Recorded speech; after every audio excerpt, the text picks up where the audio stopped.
এই লোকটা কে, এই লোকটাকে, আরে দাঁড়িয়ে আছে এই লোকটা কারা, আর যে শুয়ে আছে এই লোকটাকে। সাথীরা বলল হুজুর আগে বাড়ুন, চলুন চলুন চলুন। এমন জায়গাতে আবার দ্বিতীয় নম্বর জায়গাতে, তৃতীয় নম্বর জায়গাতে নবীকে নিয়ে যাওয়া হলো। ওই জায়গাতে একটা দেখছে গর্ত, দেখছেন নবী একটা গর্ত। তো গর্ত থেকে চিৎকার উঠছে, গোলমাল হচ্ছে গর্তের মধ্যে। নবী সাল্লাল্লাহু আলাইহি ওয়াসাল্লাম বলছেন, উকি মেরে দেখলাম, টুকি মেরে দেখলাম যে কতগুলি যুবক আর যুবতী, পরনে কাপড় নাই। বলুন আস্তাগফিরুল্লাহ, বলুন পরনে কাপড় নাই। যুবক যুবতী পরনে কাপড় নাই। ওই যে গর্তের মধ্যে এমন ভাবে চিল্লাছে, গর্তের মধ্যে এই জন্য চিল্লাছে যে তারা ভিতর থেকে যখন আগুনের লেলিহান তারাকে পোড়ার জন্য আসছে, ওই সময়তে তারা এমন ভাবে বিকট ভাবে চিল্লাচ্ছে। সুবহানাল্লাহ পড়ুন। আল্লাহর নবী বললেন, সাথী ভাইরা এরা কারা? আল্লাহর নবীকে বলছেন, হুজুর আগে বাড়ুন, চলুন চলুন। এখনো বলেন না, এখনো বলেন না। সাথীরা নিয়ে যেতেই আছে। যেতে যেতে যেতে যেতে এমন জায়গাতে নবীকে আমার নিয়ে যাওয়া হলো যে সেখানে দেখছে যে একটা রক্তের পুকুর। কিসের পুকুর? যে রক্তের পুকুর। রক্তের পুকুরে একটা লোক হাবুডুবু খেতে খেতে কিনারায় আসছে, আর কিনারাতে একটা লোক দাঁড়িয়ে আছে, তার পাশে কিন্তু অনেক পাথর রয়েছে। ভাইরা আমার, অনেক পাথর রয়েছে। রক্তের পুকুর, হাবুডুবু খেতে খেতে যখনই কিনারায় আসছে, তখনই কিনারায় যে দাঁড়িয়ে আছে লোকটা, তার মুখে পাথর দিয়ে দিচ্ছে। বলুন সুবহানাল্লাহ। আর যেমনই পাথর দিয়ে দিচ্ছে, সেই লোকটা আবার ভিতরে চলে যাচ্ছে। দয়াল রহমান পারে কে বুঝিতে তোমার শান, জিন্দাকে মারতে পারো, জিন্দাকে মারতে পারো, মারার উপর দিতে জান, কে পারে বুঝিতে তোমার শান। দয়াল রহমান কে পারে বুঝিতে তোমার শান। মা বাপ মা ছাড়া পিতা আদমকে বানাইলা নিজ হাতে, বাপ মা ছাড়া পিতা আদমকে বানাইলে নিজ হাতে, পিতা ছাড়া পুত্র দিলে মারিয়ামের গর্ভেতে দান, কে পারে বুঝিতে তোমার শান। দয়াল রহমান কে পারে বুঝিতে তোমার শান। সুবহানাল্লাহ বলুন।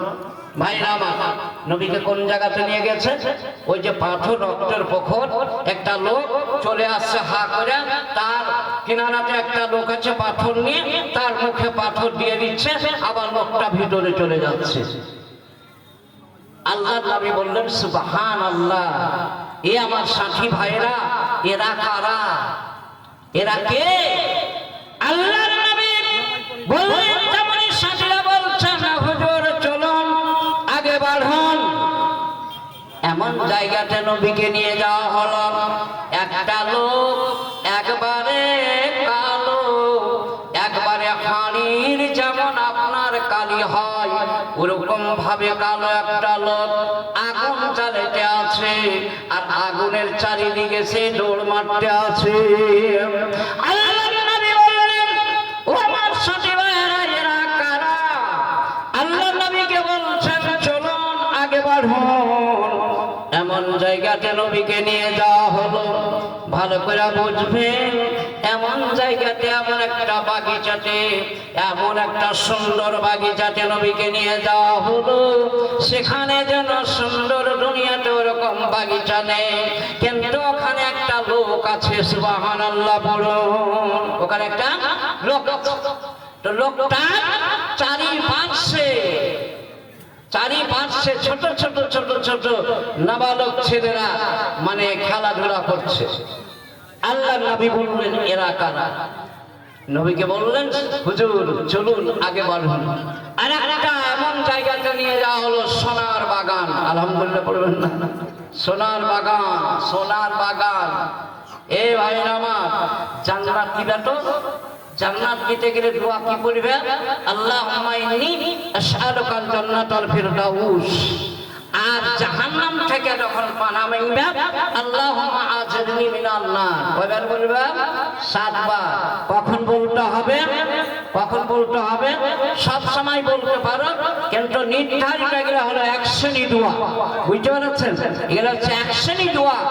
7 বার বলতে হবে ফজরের নামাজ পড়ার পর। তা আপনি তো ফজরের নামাজই পড়েন না, তো কখন কইবেন? কহেন তো। যারা ফজরের নামাজ পড়ে না, এ ভাই যারা নামাজ পড়ো না, এলাহিটোলা গোপালপুরের মানুষ যারা নামাজ পড়ো না, তাড়াতাড়ি করে নামাজ ধরে নাও। যারা নামাজ পড়ো না সে মুসলমান লোক, সে কাফের। সুবহানাল্লাহ বলবেন। মুফতি সাহেব এত বড় কথা বলে দিলা? না, আমি বলিনি, আমার নবী বলছেন বাইনাল আবদে ওয়াল কুফরে তারকুস সালাত। যারা বাইনাল আবদে ওয়াল কুফরে তারকুস সালাত, কাফের আর মুসলমানের মধ্যে পার্থক্য হলো নামাজ। সুবহানাল্লাহ বলো। মুসলমানের মধ্যে পার্থক্য হলো নামাজ। যে মুসলমান সে নামাজ পড়বে, যে মুসলমান নয় কাফের নামাজ পড়বে না, কাফের নামাজ পড়বে না। যাই হোক, কি বলছিলাম, এখন চলেন ওই ঘটনাটা আমি শুনিয়ে দিই। আর ডান গলাকে, ডানের কথা বলতে হবে। হ্যাঁ, 8:30। আলহামদুলিল্লাহ, টাইমটা 8:30। কতটুকু হলো? আচ্ছা, আলহামদুলিল্লাহ। হ্যাঁ, আমার 8:30টা আমার সময়। আলহামদুলিল্লাহ বলুন। হ্যাঁ, সব জিনিসের সময় আছে বাবা, সময় নাই? হ্যাঁ, সময় আছে। আপনি মনে করছেন যে আমার বয়স এখন কত হলো, মনে করবে যে আমার বয়সটা এখন খুবই একবারে কাঁচা বয়স। না, এটা মনে করিয়েন না। আপনার 50 বছর যদি বয়স হয়, তো আপনার 30 বছর যদি বিয়োগ হয়ে যায়, কত বছর আছে? 20 বছর নাকি? হ্যাঁ, তারপরে আর মানে জয়টা মানে দিন যাচ্ছে, আপনার বয়স বাড়ে না, কমছে। যারা মায়ের পেট থেকে বের হয়ে চলে এসেছে, এই যে দেখেন আমারই অবস্থাটা দেখেন, এই তো গেল ভাদু মাদ্রাসায়। সুবহানাল্লাহ, দাঁড়িয়ে গেছে ভাদু মাদ্রাসায়। আর মাদ্রাসাতে, ভাদু মাদ্রাসাতে যে কিছুখানি পড়ার পরে বাড়ি এলুন, ইদিক উদিক করতে করতে দাঁড়িয়ে একবারে সাদা, আমি মানে লাল করে রেখেছি। আলহামদুলিল্লাহ পরে, বুঝতে পেরেছেন? এটা কে ফেরবে নাকচ করছে না, খাবারটা নাকচ করবে না। কেন যে একবারে দলিল আছে আমার কাছে, যদি দলিল দাও আমার কাছে যাইবে, হাদিস দেখিয়ে দেবো তোমাকে যে আল্লাহর নবীর এটা সুন্নাহ। সুবহানাল্লাহ। ওই জন্য আমার মা বোনেরা পায়ে মানে মেহেন্দি দেয়নি না, ওটা কথা নয়। পায়ে মা বোনদের পা থেকে, হাত থেকে একবারে সব বানিয়ে দাও মেহেন্দি দিয়ে, আল্লাহর নবী বলছেন। বুঝতে পেরেছেন? কিন্তু বেটা ছেলে একবারে ঈদের দিনে বেটি ছেলের রকম মেহেন্দি দিতে, এটা হলো হারাম। এ বেটা ছেলে মেহেন্দি মাখবে না, তোর জন্য হারাম। তোর জন্য হাত গলায় দিছ, তোমার জন্য হারাম। তুমি গলায় হাত দিবে না। একটা বহু নিয়ে আইসো বাড়িতে, বহুকে সাজাও, হাত দিয়ে সাজাও, একবারে পা পর্যন্ত সাজিয়ে দাও, বহুকে সাজাও। কিন্তু তুমি বেটি ছেলের মতো হাত দিবে না, এটা নবীর নিষেধ। সুবহানাল্লাহ বলুন। তবে ওই যে চলেন, নবীকে কোন বাগানে নিয়ে গেছে? সোনার বাগান। সুবহানাল্লাহ, সোনার বাগান। গেটমান গেট খুলে দিলে, ভিতরে ঢুকলো। আল্লাহ নবীকে বলা হচ্ছে এটাই আপনার বাসস্থান। তারপরে নবীকে আমার বলা হচ্ছে, উপর দিকে তাকালো নবী, দেখছে একটা ধোঁয়ার মতন ঘর। সেই ঘরটাকে সাথীরা বলছে এই ঘরটাই আপনার। আল্লাহর নবী বলছেন, এ আমার সাথী ভাইরা, আমাকে ছেড়ে দাও, আমাকে ছেড়ে দাও, আমি এখন আমার ঘরে চলে যাব। সুবহানাল্লাহ। আল্লাহর নবীকে বলছেন যে না, এখন আপনার সময় হয়নি, এখন আপনি বিস্তারিত ঘটনাটা শুনালেন, আপনার যখন সময় হবে এটাই হলো মাকামে মাহমুদ। সুবহানাল্লাহ বলবেন না? দোয়াটা কি পড়বেন? দোয়াটা কি পড়বেন আযানের পরে? আল্লাহুম্মা রাব্বা হাযিহি দাওয়াতি তাম্মা ওয়াস সালাতিল কায়িমা আতি মুহাম্মাদানিল ওয়াসিলাতা ওয়াল ফাদিলা ওয়া বা'আসহু মাকামান মাহমুদানিল লাযী ওয়াদ দারাজাতা বাড়িয়ে দেওয়া। और दराजाটা नहीं है হাদিসে নেই, 76 হাদিসে পাওয়া যায় না দরাজা নেই, বুঝতে পেরেছেন? और দরাজা। তারপরে এই যে আমরা দোয়াটা পড়ি, হ্যাঁ, और চকনা সাফাতা ইয়াউমাল কিয়ামা, ইজারা হাদিসে কোনো পাতাতে দেখতে পাই না, এটা বলতে হবে না। ওই যে মানে শুনেছে আজান বাংলাদেশ থেকে, और চকনা সাফাতা ইয়াউমাল কিয়ামা, না, এটা বলতে হবে না। কি বলতে হবে? হাল্লাত লাহু শাফাআতি ইয়াউমাল কিয়ামা, এটা পড়তে পারে, বুঝতে পারছেন? আর দোয়া আযানের পরে রাজিতু বিল্লাহি রাব্বান ওয়া বিল ইসলামি দীনান ওয়া বি মুহাম্মাদিন নাবিয়্যা সাল্লাল্লাহু আলাইহি ওয়াসাল্লাম। এই দোয়াটার অ্যাকশন হলো সকালে যদি আপনি ফাজরের নামাজের পরে 3 বার পড়ে নিতে পারেন। আবু দাউদ শরীফের হাদিস, আল্লাহর নবী বলছেন, তার জন্য জান্নাত ওয়াজিব হয়ে যাবে। বলুন সুবহানাল্লাহ। রাজিতু বিল্লাহি রাব্বান ওয়া বিল ইসলামি দীনান ওয়া বি মুহাম্মাদিন নাবিয়্যা সাল্লাল্লাহু আলাইহি ওয়াসাল্লাম। এই দোয়াটা যদি পড়েন এখনই মরে যাবেন, আপনাকে দুটো ফেরেশতা এসে উঠিয়ে বসিয়ে 3টা কথা বলবে। কয়টা কথা? 3টা। বাংলাতে বলবে কি? কিসে বলবে? আরবিতে। তো বেটা বেটিকে আরবি পড়াইছে, আরবি পড়তে গেলে পারি ফকরি বিদ্যা, হ্যাঁ, কতগুলি তালবিল হয়েছিল। তো মানে যখন একটা কেউ মরে টরে গেল, দরকারটা একটু ডাকাডুকি করছে, একটা মুখ ফোহর লোক, মুখ ফোহর দেখেছো কতগুলি লোক থাকে, মুখ ফোহর ছোট্ট একবারে পরের বাড়ি খাইয়া একবারে মোটা হয়ে গেছে। এই পরের বাড়ির কথা যখন কহে দিলে, একবারে নামাজও ছেড়ে দিলে, আর সবই ছেড়ে একবারে মাঠে বাড়ি হয়ে গেল, বিড়ি খেয়ে বেরিয়েছে। দেখছি যে বাম হাতের সিগারেট, না বাম হাতের মানে চা, আর ডাইন হাতের সিগারেট। দেখেছো কেউ? দেখেছো এরকম ক্যান্ডিডেট দেখেছেন যে মানে ডাইন হাতের সিগারেট আর বাম হাতে কি চা? এর বাম হাতে তো হারাম, শয়তান খায়। বাম হাতে কোনো জিনিস খাইবে না। যেটি লোক আছে আর আলোচনা করবা, বাম হাতে খাইবে না। এক গিলাস পানি খেতে গেলে 5টা নিয়ম আছে। কয়টা নিয়ম? 5টা। এক গিলাস পানি খেতে গেলে 5টা নিয়ম আছে। 1 নম্বরে পানিটা বসে, 2 নম্বর ডাইন হাতে, 3 নম্বর বিসমিল্লাহ, 4 নম্বর কি হবে? 3 শ্বাস, 5 নম্বর খাওয়ার পরে আলহামদুলিল্লাহ। বুঝতে পেরেছো? বুঝতে পারলে তো? একটা গিলাস পানি খেতে গেলে ইসলাম যেমন তেমন কথা নয়, ইসলাম নিয়ে বাদরাম চলবে না। ইসলাম কমপ্লিট। আল ইয়াউমা আকমালতু লাকুম দীনাকুম ওয়া আতমামতু আলাইকুম নি'মাতি ওয়া রাদিতু লাকুমুল ইসলামা দীনা। দিনের মধ্যে যেই বাড়াবাড়ি করবে, আল্লাহর নবী বলে দিয়েছেন, তার জায়গা জাহান্নাম হয়ে গেছে। সুবহানাল্লাহ। দিনের মধ্যে বাড়াবাড়ি চলবে না। 5 ওয়াক্তের নামাজ আছে, তুমি যেখানে হাত বাঁধো, বাইধা নামাজ পড়ো, যেখানে হাত তুমি বাইধা নামাজটা পড়ো, আল্লাহকে সিজদা করো। আল্লাহ ছাড়া যদি তোমার কপাল চলে যায় কোনো গাছের দিকে, কোনো কবরের দিকে, তুমি জেনে নাও যে আমার জন্য জান্নাত হারাম হয়ে গেছে। কোরআন বলছে। সুবহানাল্লাহ। তার জন্য জান্নাত হারাম হয়ে গেছে। যদি কপাল খান কোনো গাছের কাছে, কোনো কবরের কাছে, কোনো মানে পাথরে যাইয়া যদি কপালটা ছেড়ে যায় তার জায়গা জাহান্নামে হয়ে গেছে। বলুন সুবহানাল্লাহ। ভাই আমার, এবার নবীকে বলছেন কোন জায়গাতে নিয়ে যায়? মাকামে মাহমুদ দেখিয়ে দিলেন। ওই জন্য নবীর ওপরে যদি আমরা আজানটা আজান যে মুয়াজ্জিন হয় সুবহানাল্লাহ তার মর্যাদা কম বুঝে যারা শুনবে আর আল্লাহু আকবার বলবেন। মুয়াজ্জিন আল্লাহু আকবার বলো, তুমি আল্লাহু আকবার বলো। মুয়াজ্জিন আশহাদু আন লা ইলাহা বলবে, তুমি আশহাদু আন লা ইলাহা। মুয়াজ্জিন বলবে আশহাদু আন্না মুহাম্মাদার রাসূলুল্লাহ, তুমি বলো মুহাম্মাদার রাসূলুল্লাহ। বাস, হাইয়া আলাস সালাত, লা হাওলা ওয়ালা কুওয়াতা ইল্লা বিল্লাহ, আল্লাহু আকবার, আল্লাহু আকবার, লা ইলাহা ইল্লাল্লাহ।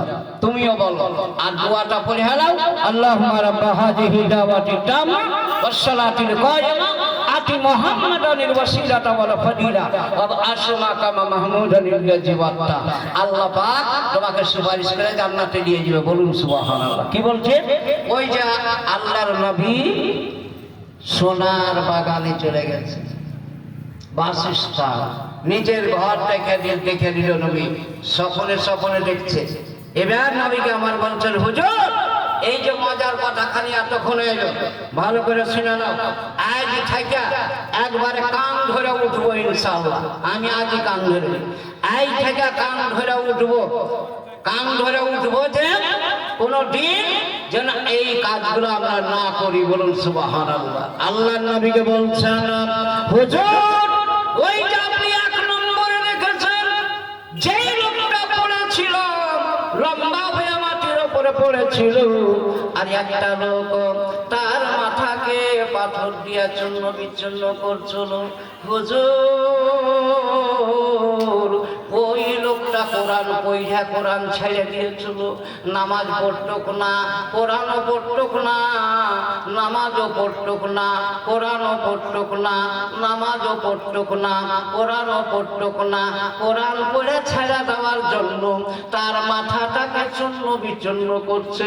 যে করছে ওটা হলো জাহান্নামের ফেরেশতা, আর যেই লোকটাকে মারছে ওটাই হলো আপনার উম্মত। বলুন সুবহানাল্লাহ। তবে কিসের জন্য? মানে কোরআন পড়া, কোরআনের উপরে আমল নাই, কোরআন পড়া কোরআনের উপরে আমল করেনি, তার শাস্তি হচ্ছে এখন পর্যন্ত তার মাথাকে চুরছে ফেরেশতা। বলুন সুবহানাল্লাহ। বলুন এখন পর্যন্ত চুরছে, কিয়ামত পর্যন্ত চুরবে।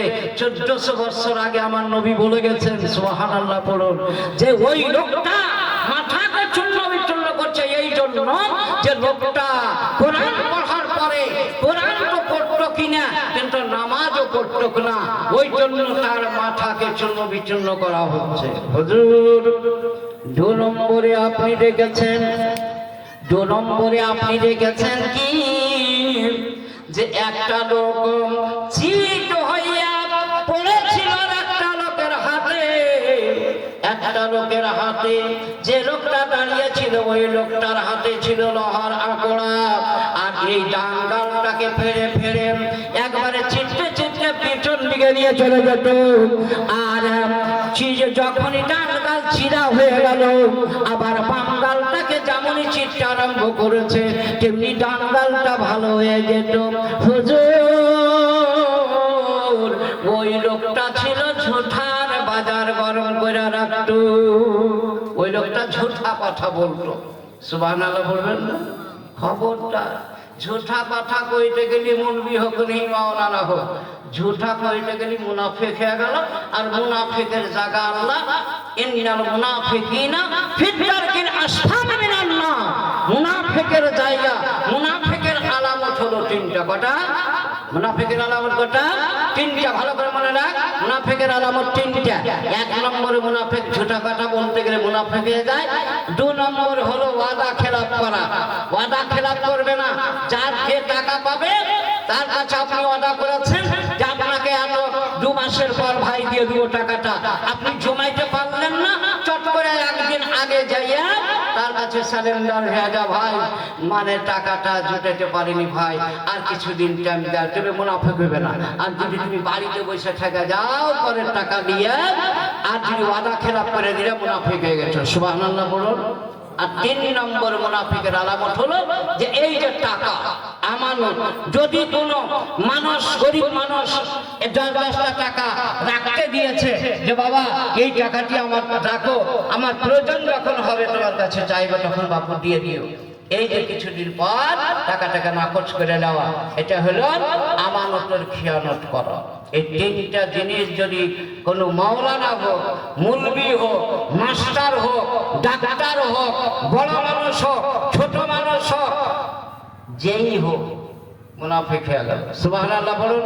এবার নবীকে বলছেন যে ওই যে 2 নম্বরে দেখেছিলেন আপনি যে তার এই আপনার মুখটাকে চিরছিল, ওই লোকটা হলো ঝুঠা কথা বলে বাজার বাইরে রাখতো। কতগুলি মানুষ নেই দোকানে পয়সা খালি ঝুঠা কথা, আস্তাগফিরুল্লাহ, হাইরে ঝুঠা কথা, আর একবার হাসছে, সুবহানাল্লাহ বলুন, হাসবে মজা নিচ্ছে, ঝুঠা কথা। তো ওই ঝুঠা কথা বলার জন্য তার এই যে ডান গালটাকে চিরে পিছনে নিয়ে চলে যাচ্ছে, ওটা হলো জাহান্নামের ফেরেশতা। আবার ডান গালটাকে ছেড়ে বাম গালটাকে চিরছে যখন, তখন আপনার পিছনে নিয়ে চলে যাচ্ছে, ডান গাল ভালো হয়ে যাচ্ছে। হুজুর ওই লোকটা ছিল ঝুঠা বলনেওয়ালা হুজুর। আর তারপর আপনি 3 নম্বরে দেখেছেন, 3 নম্বরে দেখেছেন একটা গর্তের মধ্যে দেখেছেন কতগুলি যুবক আর কতগুলি যুবতী আগুনের মধ্যে হাবুডুবু খাচ্ছে। আর আগুনের লেলিহানটা যখন বেশি হয়ে আসছে তো মনে হচ্ছে বাইরে পড়ে যাবে। ওরা হলো জেনাখোর। ওই যে মেয়েটা জেনা করেছিল, ওই ছেলেটা জেনা করেছিল, তার পরনে কাপড় নেই, তারা জেনাখোর, অবৈধ কাজ করেছিল, ওই জন্য তার এই আগুনে তারা হাবুডুবু খাচ্ছে। হুজুর এরা কাল কিয়ামত পর্যন্ত এরকম ভাবে হাবুডুবু খাবে। সুবহানাল্লাহ। মায়েরা আমার, বোনেরা, যুবক ভাইরা আমার, যুবতী বোনেরা, খবরদার সাবধান। বুখারী শরীফের হাদিসের কথা বলছি। তারপরে আমার নবীকে বলছেন হুজুর আপনাকে একটা ওই যে রক্তের পুকুরের কাছে নিয়ে গিয়েছিলাম, ওটা হলো রক্তের পুকুর। আর যেই লোকটা আপনার হাবুডুবু খেতে খেতে কিনারায় আসছিল, আর কিনারাতে একটা লোক দাঁড়িয়ে ছিল পাথর নিয়ে, যেমনই সেই কিনারায় আসছিল তার আবার মুখে পাথর মেরে ভিতরে পাঠিয়ে দিত, ওটা হলো জাহান্নামের ফেরেশতা। আর যে লোকটা হাবুডুবু খেতে খেতে আসছিল ওটা হলো সুদখোর। সুদখোর আছে আপনার কাছে? আছে আপনার কাছে আছে? সুদখোর আছে? এই সুদখোর, যারা সুদখোর, বুখারী শরীফের হাদিস বললাম, তোমার যদি সন্দেহ হয় সকালে আমার কাছে যাবে, আমি হুডে বসে থাকবো, জানো তো? হ্যাঁ, সকালে যাবে, হুডে বসে থাকবো, তোমাকে বাতিয়ে দিব, তোমাকে হাদিস দেখিয়ে দিব যে সুদখোর 1 টাকার বদলে 5000 টাকা দিল, একটা টাকা একটা চাইজানি যদি লিয়া যায় 5000-এর উপরে, যে তোমাকে এতদিন পর টাকাটা দিবে, তোমার 1-এর বদলে মানে 5000-এর বদলে 5000 দিব, ওখানে সুদ হয়ে গেল। ওই সুদখোর, ওই যে হুজুর দেখেছেন যে ওই লোকটা ছিল সুদখোর, যেই লোকটার মুখে মাইরা পাথর মাইরা, ওটা হলো জাহান্নামের ফেরেশতা, পাথর মেরে আবার ভিতরে পাঠিয়ে দিচ্ছে, ওটা হলো সুদখোর। তারপরে হুজুর আপনি দেখেছেন একটা একবারে কালো চুকচিকা হাড়ির তলির মতো কালো লোক, ওটা হলো কে? ওটা আগুন ধরাচ্ছিল, ওটা হলো জাহান্নামের দারোগা। সুবহানাল্লাহ। ওটা হলো জাহান্নামের দারোগা। তার কয়লার মতো শরীর হয়ে গেছে, আগুন জ্বালাতে জ্বালাতে কয়লার মতো শরীর হয়ে গেছে, ওটা হলো জাহান্নামের দারোগা। হুজুর আর আপনি দেখেছেন এমন জায়গাটা, আপনাকে নিয়ে গেছি, ওই জায়গাটা হলো, ওই লোকটা হলো ইব্রাহিম আলাইহিস সালাম, যে লোকটা ছোট ছোট নাবালিকা ছেলেকে নিয়ে খেলাধুলা করছে ওই লোকটা হলো ইব্রাহিম আলাইহিস সালাম। সাহাবারা বলে দিলেন হুজুর হিন্দুর ছেলে, হিন্দুরা যারা বেদ্যিদের ছেলে যিনি মারা যায় ছোটতে তারা কি জান্নাতে যাবে? আল্লাহর নবী বললেন জি হ্যাঁ, যারা বেদ্যিনের ছেলে যতক্ষণ সে সাবালক হয়নি যদি সে মারা যায় তারা জান্নাতে যাবে। বলুন সুবহানাল্লাহ। বলুন এই বাভনের ছেলেগুলা যদি নাবালিকা অবস্থায় মারা যায়, নাবালিকা অবস্থায় মারা গেলে ওই যে ছেলেগুলা ইব্রাহিম আলাইহিস সালামের পাশে আপনার খেলাধুলা করছে ওটা হলো নাবালিকা। যারা মায়ের মানে কোল থেকে ছেলে মারা যায় ওই ছেলেগুলা কি করবে? বাবা মায়ের খুব উপকার আলহামদুলিল্লাহ পড়বে, কিন্তু ছেলের জন্য কাঁদতে হবে না। আল্লাহ নবী বলছেন ছেলের জন্য শুকর করতে হবে আর দোয়া করতে হবে, ওই ছেলেগুলা আপনাকে জান্নাতে নিয়ে যাবে। বলুন আলহামদুলিল্লাহ। তারপরে হুজুর আপনি যে এই গেটটা দেখলেন, এই যে আপনার গেটটা খোঁচা হলো, এটা হলো আপনার বাসস্থান। আর এই যে জায়গাটা মাকামে মাহমুদ, এই জায়গাটা হলো আপনার। মনে বড় আশা ছিল আমার যাব মদিনায়, সালাম আমি করব গিয়া নবীজিরাও যায়। মনে বড় আশা ছিল আমার যাব মদিনায়। ভাইরা আমার, বন্ধুরা আমার, তো কালেকশনই জালসা, কালেকশন আমাকে দিবেন না নাকি? হ্যাঁ, তো যাই হোক আমি কিন্তু